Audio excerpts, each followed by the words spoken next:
கர்த்தரின் நாமத்துக்கு மகிமை உண்டாவதாக. நான் போன இதுக்கு வரும்போது கட்டளுக்கு ஜபத்துக்கு வரும்போது ரொம்ப குழப்பம், மனவேதனையோட பிரச்சனையோடு வந்தேன். அதெல்லாம் சமாதானத்தோட கட்டளையிட்டார்.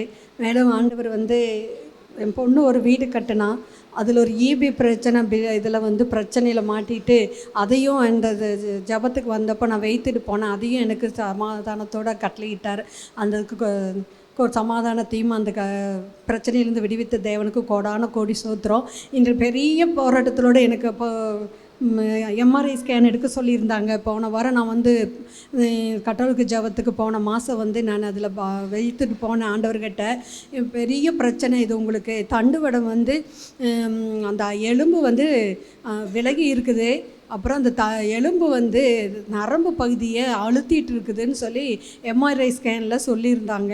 நானும் போன வாரம் ஐயா கிட்ட சொல்லி இப்படி சொல்லியிருக்காங்க ஐயா, ஆப்ரேஷன் பண்ணணும், ஒரு 4-5 மணி நேரத்துக்கு மேலே ஆப்ரேஷன் பண்ணணும்னு சொன்னாங்க.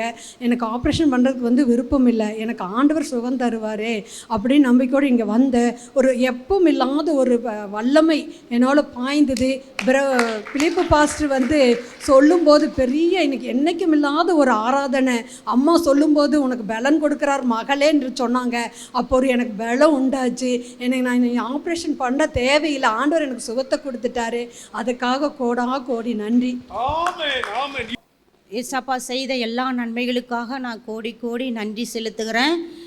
போன மாதத்தில் கூட 11/12 என் பையனுக்கு வகுத்து வலியாக இருந்துச்சு. அவன் அடிக்கடி வகுத்து வலி வரும். அவன் போய் டாக்டர்கிட்ட இன்ஜெக்ஷன் பண்ணுவான், 2 நாளைக்கு சரியாயிரும், மறுபடியும் வேலை பார்த்துட்ருப்பான். ஆனால் ஒரு வாரத்துக்கு ஒருக்கா 2 நாள் 3 நாள் வகுத்து வலி, உடனே இன்ஜெக்ஷன் பண்ணாலும் கூட அது நல்லாகிறது இல்லாமல் இருந்துச்சு. நாங்கள் டாக்டர், எங்கள் ஃபேமிலி டாக்டர்கிட்ட நாங்கள் போய் பார்த்தோம். அவங்க ஸ்கேன் பண்ணி பார்க்கலாம், இப்படியே பிரச்சனை சொல்லிக்கிட்டு இருக்கிறான். நான் போன மாட்டியே சொன்னேன், எடுக்கலை, நீங்கள் இந்த வாட்டி கண்டிப்பாக எடுக்கணும்னு சொன்னாங்க. நாங்கள் போய் ஸ்கேன் சென்டரில் ஸ்கேன் எடுத்து பார்த்தோம். பார்க்கும்போது வயிற்றில் புண்ணு இருக்குது, திப்பப்பையில் கல் இருக்குது அப்படின்னு சொல்லிட்டு மறுபடியும் ஸ்கேனில் பிரச்சனை இருக்குதுன்னு போட்டிருக்குறாங்க. நீங்கள் எம்எஸ் ஸ்கேன் எடுத்துகிட்டு வாங்கன்னு சொன்னாங்க. அன்றைக்கி மறுபடியும் எம்எஸ் ஸ்கேன் எடுத்து பார்த்தோம். கிட்னி போகிற வால்வில் கட்டி மாதிரி இருக்குது, அது வேறு மாதிரி இருக்கும், அது குடல் டிபி கூட அறிகுறியாக இருக்கும் அப்படின்னு சொல்லிட்டு அந்த டாக்டர் அம்மா நீங்கள் எந்த சொந்த ஆஸ்பத்திரிக்கு போக வேண்டாம், நீங்கள் பெரிய ஆஸ்பத்திரியில் போய் பாருங்கள், அதுக்கு தான் இதனோட ட்ரீட்மெண்ட் இருக்குதுன்னு சொல்லிட்டு எங்களை பொள்ளாச்சிக்கு பெரிய ஆஸ்பத்திரிக்கு இன்றைக்கே போய் அட்மிட் பண்ணுங்க. நாங்கள் அன்றைக்கே போய் பார்த்தோம். அங்கே 2 நாள் அட்மிட் பண்ணி பார்க்கும்போது அங்கேயே ஸ்கேன் எல்லாம் பார்த்தோம். அவங்க மறுபடியும் எதுவும் எங்கிட்ட சொல்லலை, நீங்கள் பெரிய ஹாஸ்பிட்டலுக்கு போங்கன்னு கோயம்புத்தூருக்கு அனுப்பிட்டாங்க. நான் ஸ்கேன் எடுக்கும்போதே அம்மாவுக்கு நான் கூப்பிட்டு இந்த மாதிரி சொல்கிறாங்கம்மா அப்படின்னு சொல்லி நான் ஆஸ்ட்ரம்மா கிட்ட ஜெபம் பண்ணேன். அது சாதாரணமாக அதற்கு பயப்பட வேண்டாம், நான் ஜெபம் பண்ணிக்கிறேன், ஒன்றும் இருக்காது அப்படின்னு சொன்னாங்க. அப்புறம் பெரிய ஹாஸ்பிட்டல் போங்கன்னு சொன்னதுமோ எனக்கு ரொம்ப பயமாயிருச்சு. என்ன பண்ணுறேன்னு எனக்கு ஒரே குழப்பம். நான் அழுது ஜெபம் பண்ணேன். ஆண்டவர் எனக்கு என்ன சொன்னார்னா, நான் உனக்கு குடும்ப மருத்துவராக இருக்கிறேன் அப்படின்னு சொல்லி எனக்கு ஒன்று கூட பேசினார். நான் அசால்ட்டாக விட்டுட்டேன். 2 நாள் கழித்து மறுபடியும் ஸ்கேனுக்கு போகும்போது நான் பஸ்ஸில் போகும்போது அழுதுகிட்டே போனேன். என்ன செய்கிறது ஏசப்பா, 25 வயசு வாலிப பையன், கல்யாண வயசில் இருக்கிறவன் இந்த மாதிரி சொன்னால் நான் என்ன பண்ணுறது அப்படின்னு சொல்லி நான் அழுதுட்டு போகும்போது உறுதியாக சொன்னார், நான் உனக்கு குடும்ப வைத்தியரா மருத்துவராக நான் இருப்பேன்னு சொல்லிட்டு அதையே வச்சு நான் திடமாக போனேன். அங்கே போய் ஸ்கேன் பண்ணி பார்க்கும்போது அவங்க எதுவுமே சொல்லலை, ரிப்போர்ட்டை பார்த்துட்டு தான் ட்ரீட்மெண்ட் எடுக்க முடியும் அப்படின்னு சொல்லிட்டாங்க. அந்த டிபிக்கான ரிப்போர்ட் ஒரு வாரத்தில் கிடச்சிது, அது எதுவுமே இல்லாமல் வந்துருச்சு. போன திங்கட்கிழமை தான் அந்த கேன்சர் மாதிரி இருக்கிற இதுக்கு ரிப்போர்ட் வந்துச்சு, அதில் எதுவுமே இல்லைன்னு வந்துருச்சு. கர்த்தருக்கு கோடி ஸ்தோத்திரம். ஒரே ஒரு வாரம் தான் மாத்திரை கொடுத்துக்கிறாங்க, இதுலேயே எல்லாமே சரியாயிடும், உங்களுக்கு எதுவுமே இல்லைன்னு அனுப்பிட்டாங்க. ஆண்டவர் செய்த எல்லா நன்மைகளுக்காக கோடி ஸ்தோத்திரம். இன்னும் ஆண்டவர் என்னை நாங்கள் புறஜாதி ஒரு இதில் வந்தேன். இந்த கட்டோடிக்கிற ஜெபத்துக்கு தான் என் வாழ்க்கையில் இந்த சர்ச்சில் நான் அடியெடுத்து வச்சேன். அந்த நாள் முதல் இந்த நாள் வரைக்கும் ஆண்டவர் என்னை ஒரு குறையும் இல்லை.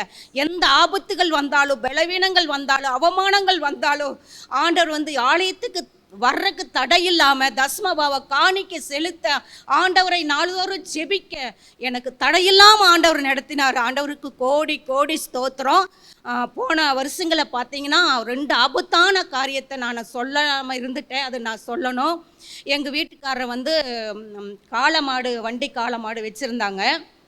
அவங்க அண்ணாங்கல் போட்டு மேய்ச்சிட்டு இருக்கும்போது பக்கத்தால் ஒரு மட்டை மில்லு ஆரம்பித்து ஓட்டிகிட்டு இருந்தாங்க. அது இப்போ ஓட்டுறதில்ல, அது பாலாக கிடக்குது.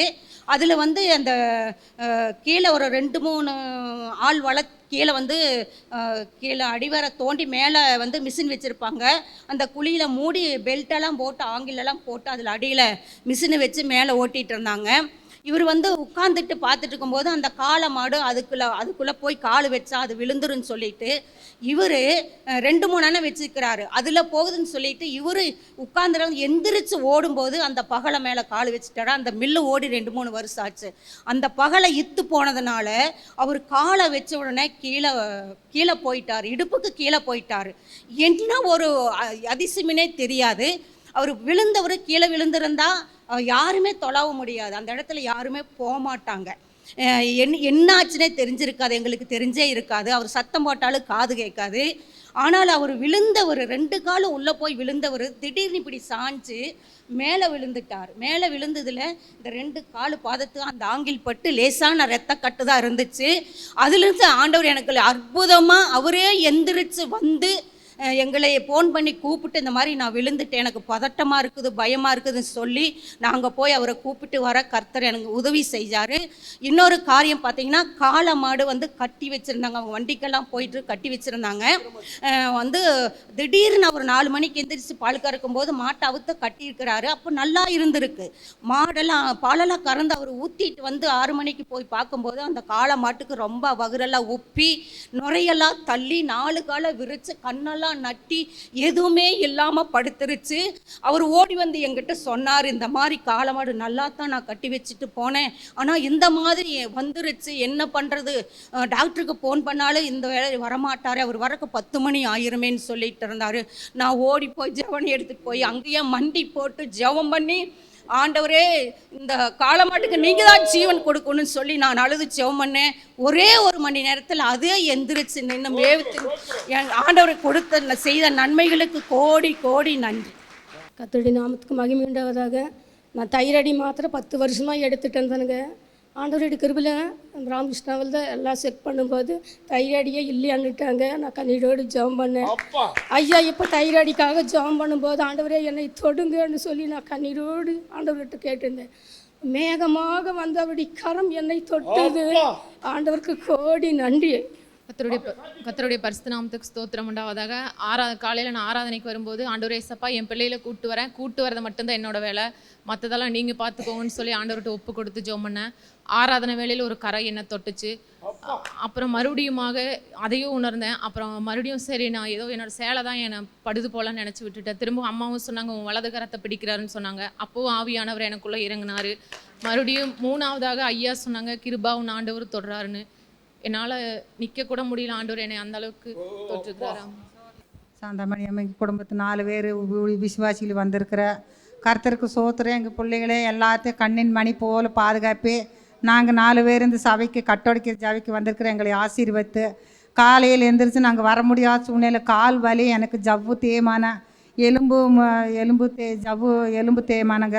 அதனால் நடக்க முடியாத சூழ்நிலை எப்படி போகிறது கட்டோடிக்கிற ஜபத்துக்கண்ணு ஆண்டவர்கிட்ட நான் ஜாம் பண்ணிட்டு இருந்தேன். கர்த்தர் என்னை ஆசீர்வதித்து ஒரு வார்த்தை எனக்குள்ளே இன்னி கட்டோடுக்கிற ஜபத்துக்கு கிணத்துக்கு அடுக்கு நீ போயே ஆகணுமான்னு எனக்கு மனசுக்குள்ள ஒரு உணர்வு கொடுத்தாரு. ஏசப்பா நான் 50 அதிசயங்களோடு எனக்கு பஸ்ஸு படி கூட ஏற முடியாத சூழ்நிலையில் ஆண்டவர் என்னை நல்ல முறையாக கொண்டு வந்து ஆலயத்தில் சேர்த்து என்னை ஆசீர்வதித்து சுகபத்திரமாக என்னை கருப்பும்பாத்தில் கொண்டு போய் எங்கள் பிள்ளைகள் 4 பேர் வந்திருக்கிற எங்களை ஆசீர்வாதமாக செலுத்துக்கா நன்றி. எங்கள் மருமகனுக்குங்க காலில் இருக்கிறக்க வீங்கி கற்பக ஆஸ்பத்திரி கொண்டு வந்து சேர்த்துட்டாங்க. அங்கே ஆப்ரேஷன் பண்ணி ஆகணுன்ட்டாங்க. நரம்புகள் எலும்புகளெல்லாம் வித்தி போச்சுன்னு சொல்லிட்டாங்க. அந்த இடத்துல என் புள்ள அழுதுங்க. நம்மளுக்கு ஜம் பண்ணி நீங்கள் சொன்னீங்க அடுத்த நிமிஷமே அவங்க வீட்டுக்கு வந்துடுவாங்க, ஆப்ரேஷன் பண்ண மாட்டாங்க, ஆண்டவருக்கு கிருபை உங்களுக்கு தொடுதுன்னு சொன்னாங்க. அதே மாதிரி ஆப்ரேஷன் பண்ணலைங்க, அவங்க சுகமாகி வீட்டுக்கு கொண்டு வந்துட்டாங்க. கேட்டீங்களா, என் மருமகனுக்கு கால் ஆப்ரேஷன் பண்றதுக்கு எலும்பெல்லாம் இத்து போச்சுட்டாங்க. ஐயாட்ட ஜெபம் பண்ண ஆப்ரேஷனமே நடக்காது, சுகமே ஆண்டவர் தந்துருவாருமா, நாளைக்கே வீட்டுக்கு வந்துருங்கன்னு சொன்னேன். நான் விசுவாசத்தில் அப்படியே சுகமாக்கி வீட்டுக்கு வந்துட்டாங்களாம், ஆப்ரேஷனே இல்லாம. நல்லா இருக்காருல்லம்மா? வேலைக்கு போறாரு. எப்பா எலும்பு எப்படி இருந்ததா? இத்து போச்சாமா. கரையம் தானே இத்து போக வைக்கும். அந்த மாதிரி. தேங்க்யூம்மா, தேங்க்யூ. இந்த நாளிலும் கூட ஆண்டவர் என்னை சாட்சியாக நிறுத்தினதுக்கு அவர் கோடான நன்றி செலுத்துகிறேன். கடந்த மாதம் டிசம்பர் கடைசியில் நான் கட்டவளுக்கு ஜபத்துக்கு வந்திருந்தேன். எனக்கு 2 வருஷமாக கிட்னியில் கல் பிரச்சனை இருந்துச்சுங்க. தினமும் அவதியாக இருக்கும், வாமிட் வரும், வயிறுப்பல் வரும், பின்னாடி பார்த்திங்கன்னா பேக் பெயின் அதிகமாக இருக்குது. இந்த தொந்தரவோடு தான் நான் வந்திருந்தேன். ஆனாலும் அம்மாவைய ஜபத்தில் நடத்தின போது உங்களுக்கு கிட்னியில் கல் கரையுது அப்படின்னு சொல்லி ஒப்புக்கூட ஜபம் பண்ணாங்க. நானும் கண்ணீரோடு ஜபித்தேன். ஆண்டவர் அற்புதமாக விடுதலை கொடுத்தாருங்க. நான் இதுக்கு பிறகு போய் டாக்டர்கிட்ட போய் ஸ்கேன் பண்ணி பார்த்தேன். எப்படி இருக்குங்க, எல்லாம் நார்மலாக இருக்குதுங்க அப்படின்னு நான் உணர்ந்து ஆண்டவர்கிட்ட ஜெபம் பண்ணேன். ஆண்டவரே, எப்படியாச்சும் இந்த கட்டவளுக்கு ஜெபத்துக்கு நான் போய் சாட்சி சொல்லணும், என்னை சாட்சியாக நிறுத்துங்கன்னு கேட்டேன். இன்றைக்கி ஆண்டவர் என்னை சாட்சியாக நிறுத்தினார். ஆண்டவர் கோடான கோடி நன்றி. கர்த்தருக்கு ஸ்தோத்திரம். ஒரு 2-3 மாதத்துக்கு முன்னால் என் மகளுக்கு வயிற்றில் கட்டினா டாக்டரு கரையாது, இந்த கரையாத கட்டி இது ஆப்ரேஷன் பண்ணால் ஒன்றும் செய்ய முடியாது அப்படின்னாங்க. நான் ஐயாட்ட ஜெபம் பண்ணுங்க, ஏன் இப்படி கரையாதுன்னு சொல்கிறாங்க. என்ன ஐயா, ஆண்டவர் அதிசயம் செய்வாரியா, நீங்கள் அவங்க சொல்கிற மாதிரி செய்யுங்க, ஆண்டவர் அதிசயம் செய்வார் அப்படின்னாரு. அதே மாதிரி டாக்டர்கிட்ட போய் அவங்க ஸ்கேனில் பார்த்தாங்க. கர்ப்பப்பை பக்கத்தில் இருக்காங்க, கர்ப்பை எடுக்கணுன்னாங்க. அதுக்கப்புறம் ஒரு ஆப்ரேஷன் பண்ணதில் ஒன்றும் எடுக்க வேண்டியதில்லை அப்படின்ட்டாங்க. அப்புறம் கட்டி எடுத்து காட்டினாங்க. கட்டி நல்ல நீட்டமாக ஒரு 4 இன்ச்சு அளவுக்கு இருந்தது.